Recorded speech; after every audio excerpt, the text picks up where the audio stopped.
My name is Eliana Rivers. I'm 29 years old. My family said I was not welcome at Mom's birthday, said I'd only bring shame to the family. I wasn't invited. Not this time. Not when the decorations were hung just the way Mom liked them, white orchids tucked into silver vases, the fine linen tablecloths she used only once a year, and the imported cake flown in from that little French patisserie she bragged about to her friends. No, I wasn't welcome at this birthday. Not after what they said about me. Not after what they did. They made it clear I had no place at her table. I wasn't a daughter anymore. I was a mistake that embarrassed them in front of their guests. And yet, I walked in anyway.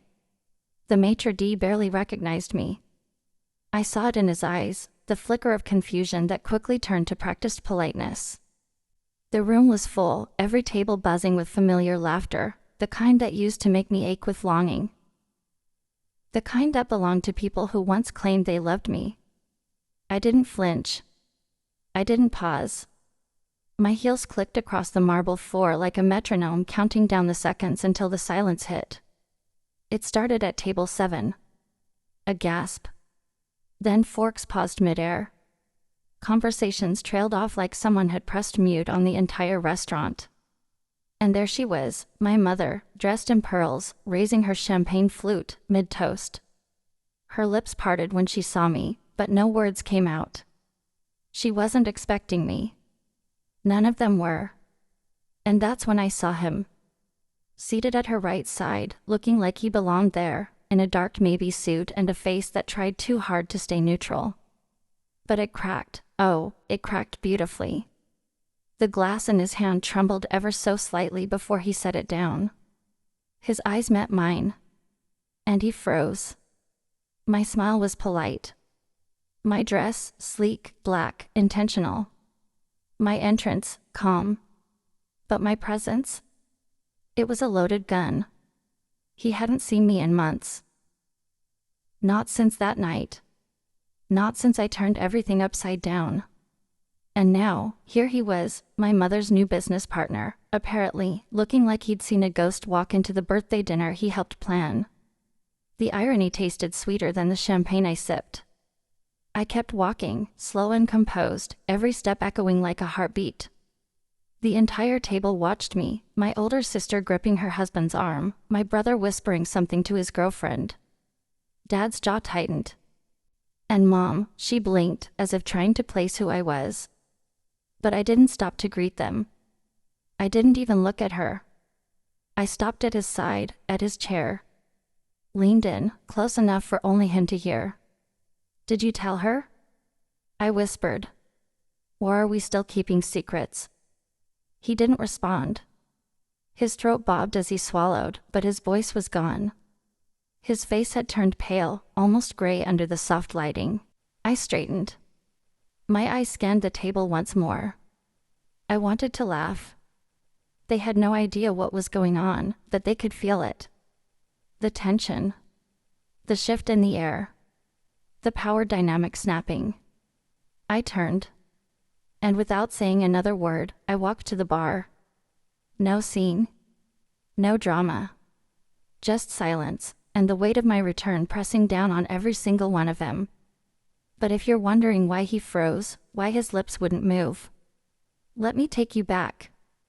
Let me tell you why my family banned me. Why they said I didn't belong. And why he, the man seated next to my mother, had every reason to fear me more than anyone else in that room. It wasn't always like this. There was a time, not long ago, when I would have given anything to be invited to that table. When I would have swallowed every insult, ignored every passive-aggressive jab, just to be considered part of the family again. When all I wanted was a seat, a smile from Mom, and the feeling of belonging. I was the youngest. The creative one. The one who didn't follow the path they laid out, law school, marriage, kids, corporate ladder. No, I wanted to write, to travel, to breathe. I started a small online business in college. It wasn't much, just digital branding and copy for boutique startups. But it was mine. I built it alone. And for that, they mocked me. Dad said I was playing. Mom said I was wasting time. My siblings? They stopped inviting me to things. I was the odd one out, the unmarried, unstable, artsy daughter with pipe dreams. Even when my little agency started turning profits, even when I paid off my student loans early, it wasn't enough. They couldn't understand success that didn't come from a boardroom. Then the crash came. My biggest client backed out. A lawsuit followed, a baseless one, but expensive. I lost nearly everything. Rent, gone. Savings, drained. Reputation? Smeared in industry circles. I didn't know then, but someone had fed my client false information. False documents, twisted timelines. It was too perfect. Too targeted. And later, I'd find out who orchestrated it. But back then, all I knew was I had nothing. I swallowed my pride and called home. Mom picked up, her voice was flat. Cold. "Maybe it's time you get a real job," she said. "Something stable. You know, like your sister." I didn't ask for money. I just asked if I could come home for a while. She hesitated. "Let me talk to your father." They never called back. I slept in my car for 2 weeks. Then in a friend's guest room for 4 months. I rebuilt everything, slowly, quietly. Every night, I stared at the ceiling, wondering how I'd let them make me feel so small. So worthless. I was nothing more than a stain to them, an embarrassment they didn't want to claim until he walked into my life. His name was Damon. Older. Sharp. Powerful. A tech investor with a golden touch. He found me through mutual contacts. Said he admired my resilience, my creative strategies. He offered to fund a new agency under my name, full creative control, equity split. I was cautious. But desperate. I said yes. For months, we worked closely. And for the first time, I felt seen. Heard. He listened. Encouraged me. Even flirted, in that subtle, powerful way older men do. I told myself it was nothing. But we both knew it was something, and then, one night, it became everything. We were at a hotel in Chicago for a startup summit. Long dinner. Too much wine. Too many glances. We ended up in his suite. I won't pretend I didn't know what I was doing. I wanted him. I wanted that power, that attention, that feeling of being more than the broken girl from the basement of her family's pride. But when I woke up the next morning, he was gone. No note. No call. Just silence. I texted. Emailed. Nothing. And then, 1 week later, I found out he had taken my pitch deck, my designs, my business name, and launched it without me. With someone else. With my mother. The same woman who didn't return my call. Was now partnered with him, opening a consultancy firm under the name I created. And that's when I knew. This wasn't coincidence. This was revenge. But not mine, theirs. They had planned this. They used him. Or maybe he used them. Either way, I was the punchline in a joke I didn't know I was part of. So I disappeared. But not for long, because Damon made one mistake. One very, very stupid mistake. He left his personal tablet in that hotel room. The one synced to his private files. The one I found before checkout. The one I cracked open, and copied, and oh, the things I found: email threads. Confidential NDAs. Secret contracts with undisclosed backdoor commissions. Messages to my family, mocking me, strategizing against me, using me like a pawn. He didn't just betray me. He broke laws. So I went quiet. I collected. Watched. Built back slowly. And last week, I bought a 40% share in the venue they were hosting Mom's birthday dinner at. No one thought to check the new silent investors. So when I showed up tonight, I wasn't just a guest. I was the owner of the floor they were sitting on, and now, as Damon sits there, beside my mother, pretending nothing's wrong. I watch his face. That twitch in his jaw. That panic in his eyes. He knows what I have. He knows what I can do. But I won't rush. No, this is just the beginning. Because they didn't just betray me. They erased me. And now? Now. I'm about to show them what happens when you try to burn a girl who already learned how to dance in fire. They used to say I was different.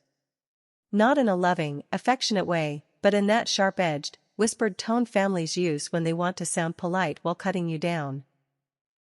I was the artistic one, the emotional one, the one who always asked too many questions and wanted too many things they didn't understand. Growing up, I tried so hard to earn their approval. Straight A's in school. Speech trophies. A scholarship I fought tooth and nail for. But it didn't matter. Because my achievements didn't come wrapped in the packaging they respected: money, business, prestige. I didn't dream of mergers or corner offices. I dreamed of creating, telling stories, building ideas out of nothing. I wanted to make things that meant something. That lasted. But in my family, meaning meant nothing if it didn't make headlines. I remember the moment I realized I didn't belong. I was 15. Mom had just thrown one of her infamous charity luncheons, all crystal glasses and forced laughter. I was helping in the kitchen, covered in flour, because I'd offered to bake the dessert myself. She walked in, saw the mess, and snapped. "You look like one of the staff. Go upstairs. You're embarrassing me." It wasn't what she said. It was the look in her eyes, like I'd stained her reputation just by being in the room. From that moment on, I started shrinking. Shrinking out of family photos. Out of conversations. Out of traditions. Even at Christmas, I noticed my gifts were always smaller. Not that I cared about the size, but it was the message. My siblings got car keys. Designer watches. I got a scented candle and a sarcastic comment. "You like simple things, don't you?" Dad wasn't much better. He didn't talk to me unless it was about something I did wrong, the noise I made, the books I read, the fact that I didn't go into finance like my brother. He once told me I was wasting my brain on soft things. I didn't cry. I just nodded. I was used to it. But the worst part was how used to it I became. When I graduated college with honors, they didn't come. Mom said it conflicted with her gallery fundraiser. My sister posted her vacation photos that day, poolside martinis, tagged #FamilyFirst. I scrolled past it while sitting alone at a diner that night, my degree folder beside me, unopened. I built my business alone. No family loan. No referrals. Just sleepless nights and chipped nail polish and cheap instant coffee while other people my age went to brunch with their parents. And yet, I still showed up. To birthdays, holidays, events, dinners. I smiled. I brought thoughtful gifts. I complimented outfits. I pretended it didn't hurt. But they made sure I never forgot who I was to them, the unstable one, the disappointment, the girl who never measured up. Every time I started to feel confident, they found a way to pull me back down.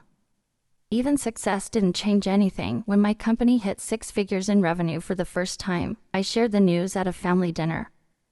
Mom sipped her wine and said, "Well, let's see if it lasts. One good year doesn't mean much." My brother laughed. "Is this from that online thing you do? That side hustle?" Side hustle. That night, I cried in my car for 40 minutes before I could drive home. But even then, I didn't stop showing up. Until last year. Mom's birthday, the one before this one, was the first time I wasn't invited. No explanation. Just a group photo posted on her Facebook with the caption, "All my loves in one place." I wasn't in it. I didn't even know the dinner was happening. I texted her, she replied, "We didn't think you'd be in the right space for something formal." Right space.as if I was a ticking bomb. as if my existence was a stain on their reputation. I stopped calling after that. I didn't block them. I just stopped chasing. But that didn't mean I forgot. The loneliness was a different kind of wound, slow, silent, humiliating. You don't notice how deep it cuts until you find yourself scrolling through your camera roll just to remember someone once smiled with you.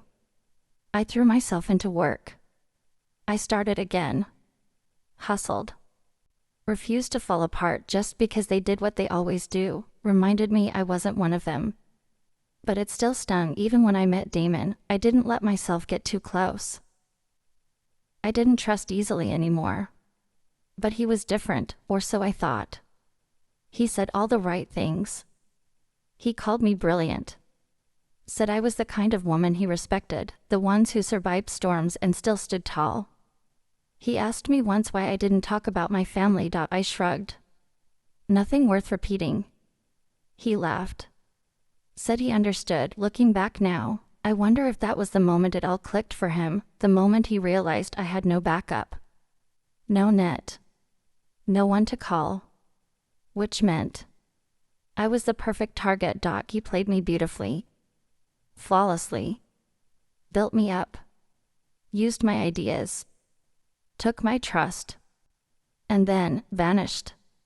Only to reappear on Mom's LinkedIn profile 6 weeks later, under the title Strategic Partner, Co-founder, Ashcroft and Lane Branding Group. Ashcroft. My mother's last name. Lane. My old agency name. They didn't even try to hide it. They just twisted the knife and smiled while I bled. I spent weeks in shock. I couldn't breathe. Couldn't move. Every part of me wanted to scream, to confront, to expose, to tell the world what they'd done. But I didn't. Not yet. Because then, I remembered the tablet. The one Damon left behind in the hotel. The one I had copied. I had forgotten all about it in the chaos. It sat on my desktop, untouched until that night, and what I found: confidential contracts. Timelines. Messages. Emails to my mother about how fragile she is, me. How I'd never survive a real industry. How they could groom her into implosion and rebuild the brand without her. There were even texts to my brother. We'll fold her idea under the new entity. She'll spiral. No one will listen to her, not with her reputation. And from my mother. Make sure it's clean. I don't want her dragging the family name into it again. Dragging the family name. As if they hadn't dragged me for years. As if they hadn't thrown me to the wolves for sport. I read everything. Saved everything. And I went silent. I didn't react. I didn't reply. I just started planning. That's when I learned about the birthday dinner. This year's one. The big event. A formal gala at one of the city's most exclusive venues. Damon was co-hosting. Mom was flaunting her new partner. The guest list was curated. The photos were meant to go viral. And me, I wasn't invited. Again, perfect, because this time, I didn't want to be invited. I wanted to own the place. I made a few calls. Pulled from my rebuilt savings. Bought into the property through an LLC with a name they'd never recognize. Took over 40% of the holding company quietly, just enough to have say on logistics and operations. Then I waited. I waited for the invite that never came. I watched the RSVPs go out. I watched them brag online. And when the day arrived, I put on the black dress, the red lipstick, the shoes I bought with my first paycheck from my new agency, the real one I rebuilt without them. I didn't walk in for drama. I walked in to be seen, to remind them of everything they threw away, to show Damon what it looks like when a woman they thought they broke walks in owning everything beneath their feet. And when he saw me, when his face turned white, when my mother looked at him, then at me, then back again, I knew the tide had turned. The black sheep had come home, not to beg, not to cry, but to burn the old image they had of me, and replace it with the truth they never saw coming. They say betrayal doesn't always come with a knife. Sometimes it comes with a smile. Sometimes it sounds like we just thought you'd understand. When I found out they stole my company, my name, my concept, my entire blueprint, I didn't scream. I didn't call and curse or storm the front doors like some dramatic scene from a movie. No, I just sat still. I remember the moment too well. I was in a laundromat. No apartment of my own yet. Folding thrift store sweaters on a cracked vinyl chair. My phone buzzed. A LinkedIn notification.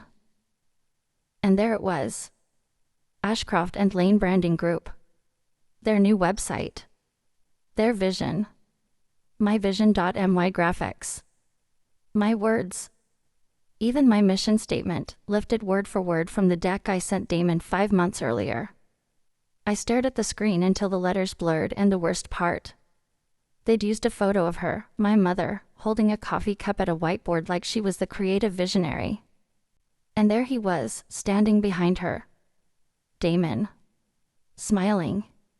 Like they built it together, like I never existed. For a while, I truly thought I might be losing my mind. I kept refreshing the page, checking to make sure I hadn't imagined it. But no, there it was. Plain.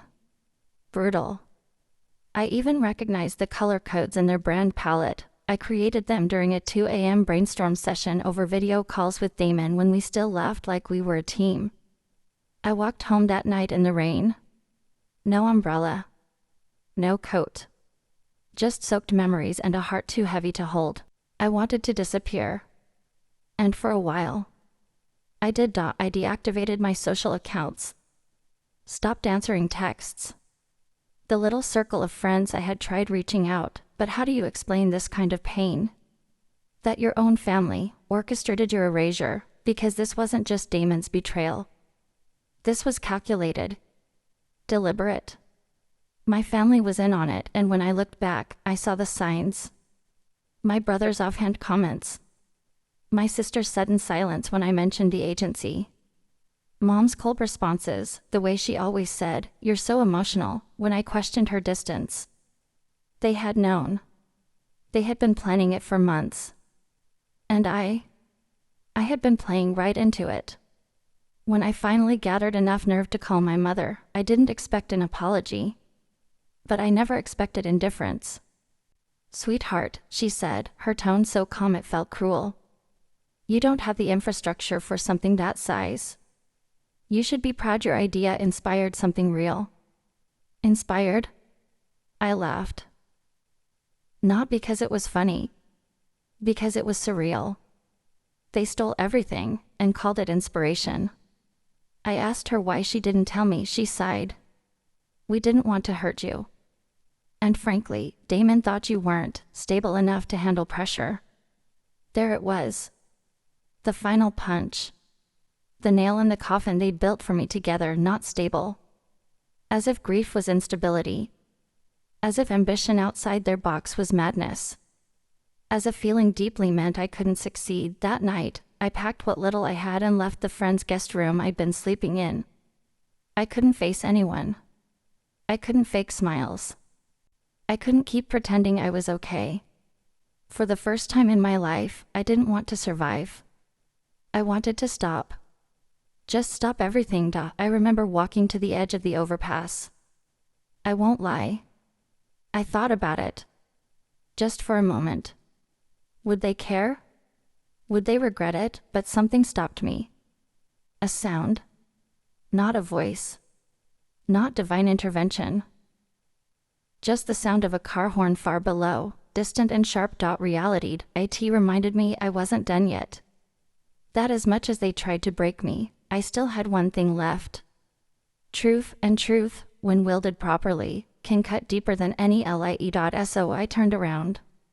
And I started documenting everything. I opened every email. Every file I copied from Damon's tablet. I studied contracts. Screenshotted timelines. Noted discrepancies. I found signatures that didn't match. Dates that overlapped. I found the deal memo, signed weeks before he ever approached me. They knew from the beginning. I was a placeholder. A prototype. They just needed my mind long enough to mirror it, but here's the thing they didn't know, the thing they couldn't control. They may have taken my brand, but they didn't take my brain, they didn't take my proof. I reached out to one of my old clients, someone high up in a branding firm out of San Diego who owed me a favor. I told her everything. I sent her samples. She reviewed it all. "I believe you," she said. "And I want to help." She gave me a desk, a laptop, a quiet space in the back of their office to work. No strings. No judgment. IT wasn't a comeback yet. But it was a breath. And sometimes, a breath is all you need. I called it phase 0. I wrote down my new plan on the back of a receipt. 4 steps. Rebuild from scratch, collect everything, stay silent. Strike once, when it hurts the most. So I sat there, behind the noise, in that borrowed corner office, and began to create again. Not for likes. Not for their approval. For me. I renamed myself. Rebranded my work. Filed a new LLC in a different state. Built a new portfolio with case studies that had nothing to do with them. And I swore to myself, I would never let them see me broken again, but I would let them see me point one last time. At the perfect moment, and when I did, they wouldn't be able to look away. I didn't come back to prove him wrong. I came back to prove me right. After months of silence, something in me shifted, not like a loud, triumphant declaration. No. More like a quiet thou whispered in the dark. They don't get to define my ending. I called it my invisible season. The season no one claps for. No cameras. No validation. Just work. I didn't post online. I didn't share my plans. I didn't even tell the few friends I had left what I was building. I kept my head down, heart guarded, and hands busy. The desk I was given, that little borrowed corner in San Diego, became my war room. I started from 0. No money, no connections, no brand recognition. Just me. And my truth. And believe it or not, that was enough. Because what I lacked in capital, I made up for in clarity. Every mistake I'd made with Damon, I documented. Every contract I once signed, I rewrote, smarter, sharper. Every client I'd lost, I followed up, not to beg, but to listen. And one by one, they came back. Because this time, I wasn't just a girl with ideas. I was a woman who'd survived the storm. I built a new agency, untraceable to my last name, unlinked to my past. A different state. A new team. Anonymous at first. Hidden behind an alias I created, Lane Collective. A quiet nod to what they stole, the irony. My new brand began outperforming theirs.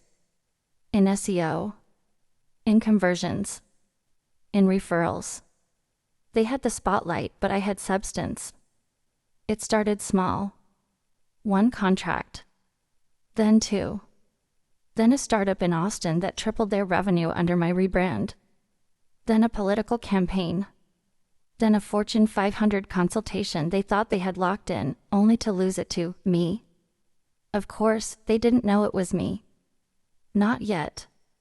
Because I was still silent. Still in the shadows. But I watched them. Every move. The press releases. The fake smiles. The inspirational quotes my mother posted on LinkedIn that she plagiarized from Pinterest. Damon was still by her side. Still smiling. Still confident. But cracks were forming. Behind the scenes, clients began complaining. Delivery delays. Poor campaign results. A lawsuit quietly filed by a disgruntled junior designer claiming stolen credit. A key investor pulling out. I didn't need to destroy them, they were doing it themselves. I just helped the momentum, and then something happened I didn't expect. One of their clients reached out to me, not knowing who I was. They had been given a presentation by Ashcroft and Lane that looked familiar. The colors. The voice. The entire branding philosophy. Is this your work? they asked, I said nothing. I didn't have to. Because the next week, that same client terminated their contract with Ashcroft and Lane and signed with me. Full retainer. 6 months. $50,000 upfront, and just like that. I had leverage, and it was around that time, when I had finally rebuilt what they tried to take, that I saw the article, Ashcroft and Lane to co-host private birthday gala at historic landmark venue for founder's 60th. My mother. Her big, glittery self-celebration. Sponsored, catered, published in all the right society columns. Red carpet. Custom gowns. A guest list full of people who'd once smiled at me while whispering about my failure. And at the bottom of the article, in fine print, event partnership made possible through A&R Holdings. That was all I needed. A&R Holdings was one of 3 private entities that owned the venue. I made some calls.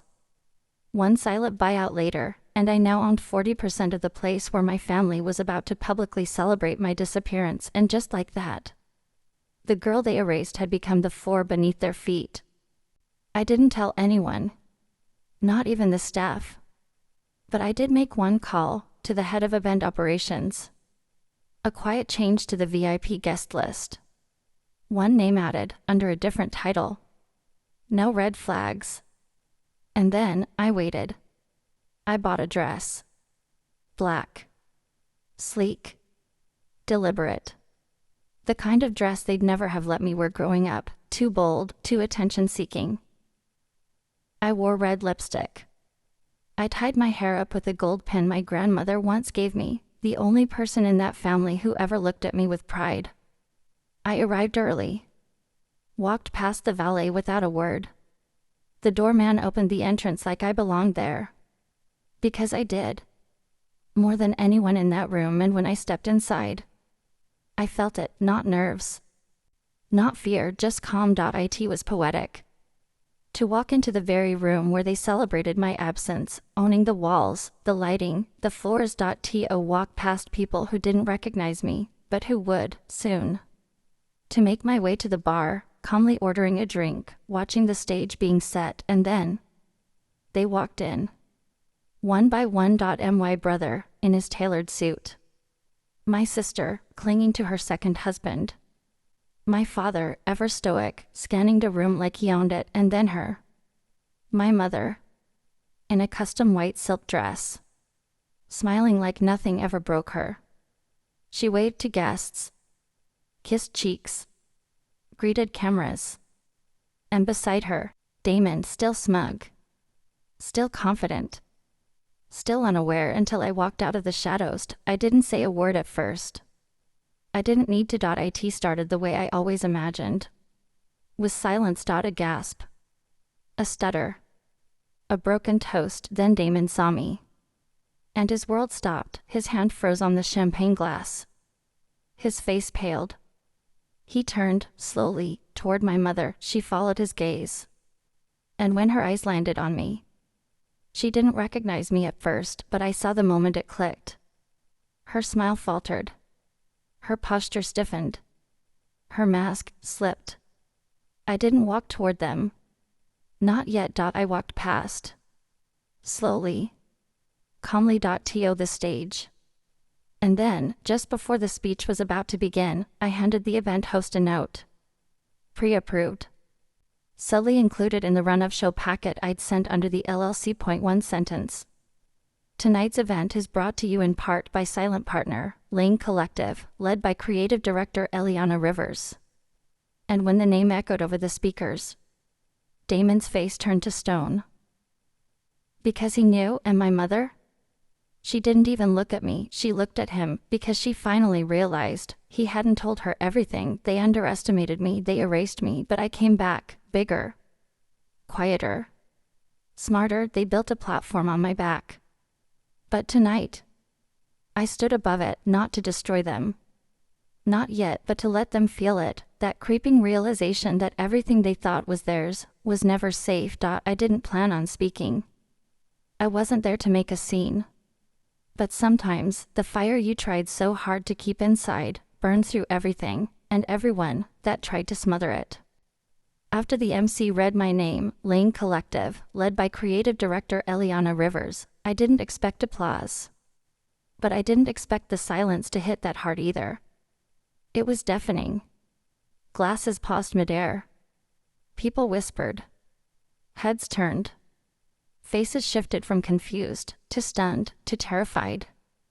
All eyes drifted toward one person, my mother. She stood frozen, like she was trying to process a foreign language. And beside her, Damon, that smug, polished, backstabbing man, stared at the ground like it might open up and swallow him whole. He looked like a man who just realized he brought a ghost to dinner. I stayed by the bar. Calm.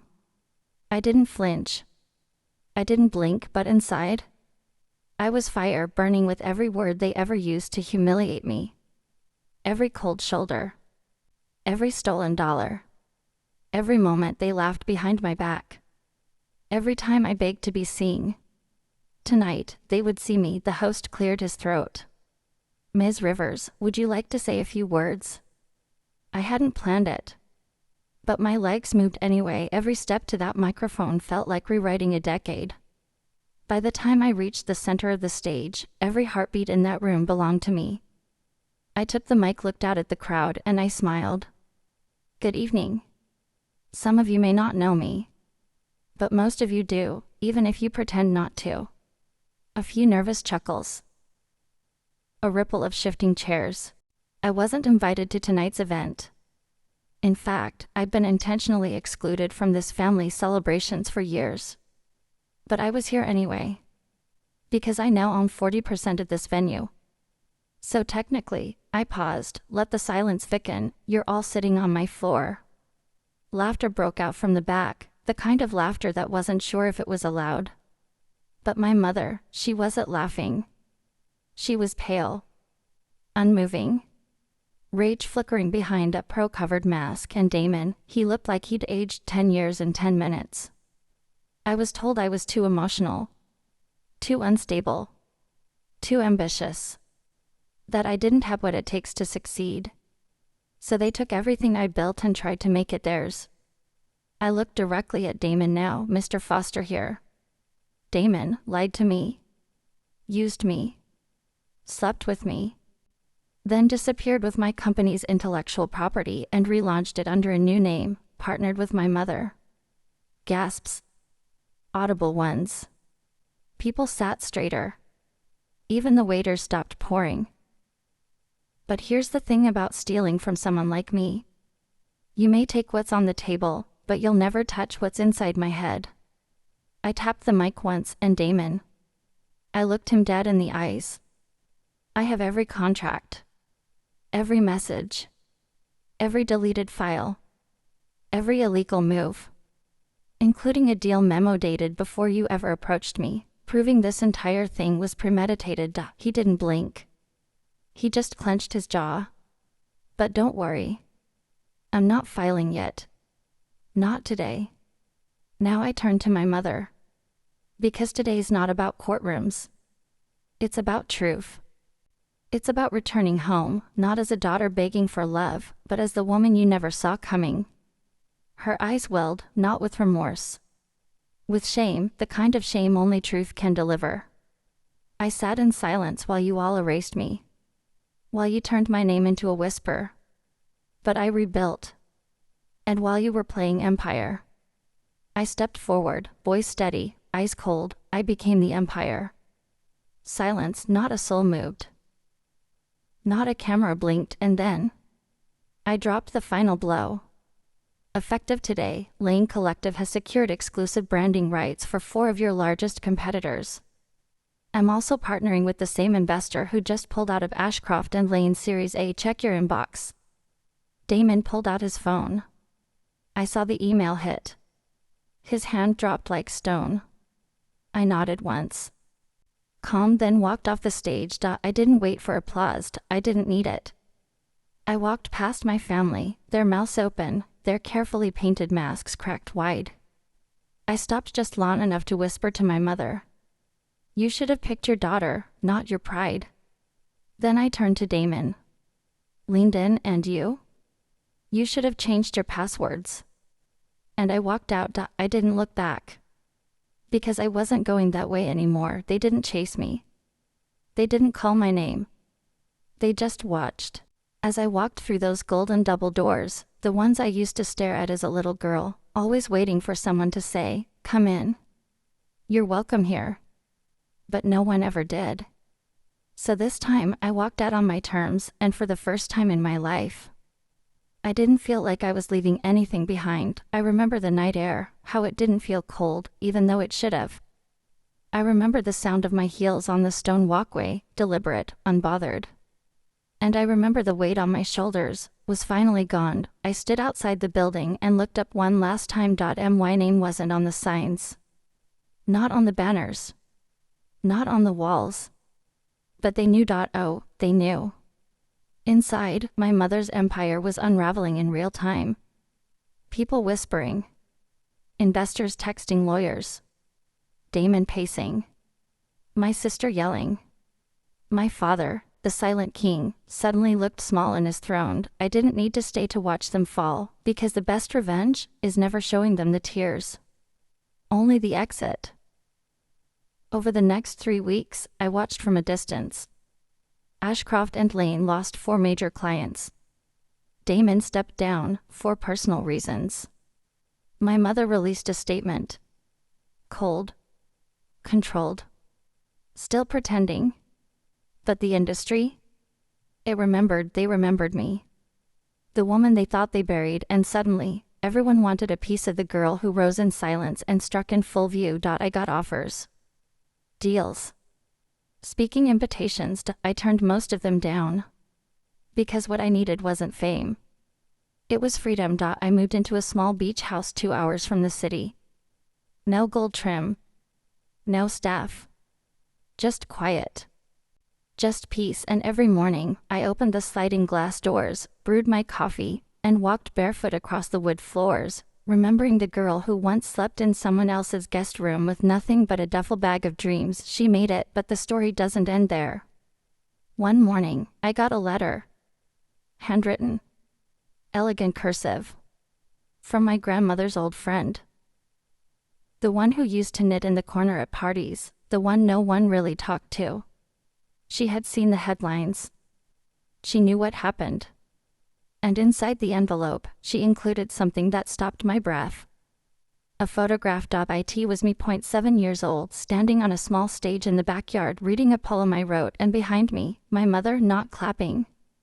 Not smiling. But watching, expressionless. On the back of the photo, written in careful ink. Even then, you were more powerful than they knew. You always had the fire. I saw it. I still do. I cried that day. Not because I was sad, because someone finally said the thing I had been dying to hear all my life. I see you, and now, I didn't need anyone else's eyes to feel whole. Not family. Not lovers. Not the industry, because I had built something no one could steal. Myself. Weeks later, I got word my mother was stepping down. Health reasons, they said. But I knew the truth. She was tired. Tired of pretending. Tired of the silence that followed her everywhere, the kind I left behind like a ghost in the halls of her legacy. I thought about visiting her, standing in the doorway, saying all the things I never got to say, but then I realized she didn't deserve my voice anymore. She forfeited that privilege the moment she chose the image of power over the reality of love. So instead, I wrote her a letter. Short. Clear, final. You taught me everything I needed to know. Not through guidance, but through absence. And now that I become everything you tried to erase, I hope one day, when you look at what I built, you feel even a fraction of what I felt when you turned your back on me. I forgive you. But I will never return. Eliana. I sealed it. No return address. Just initials burned into the envelope. A final chapter. Signed by the girl they tried to forget. And a woman they could never escape.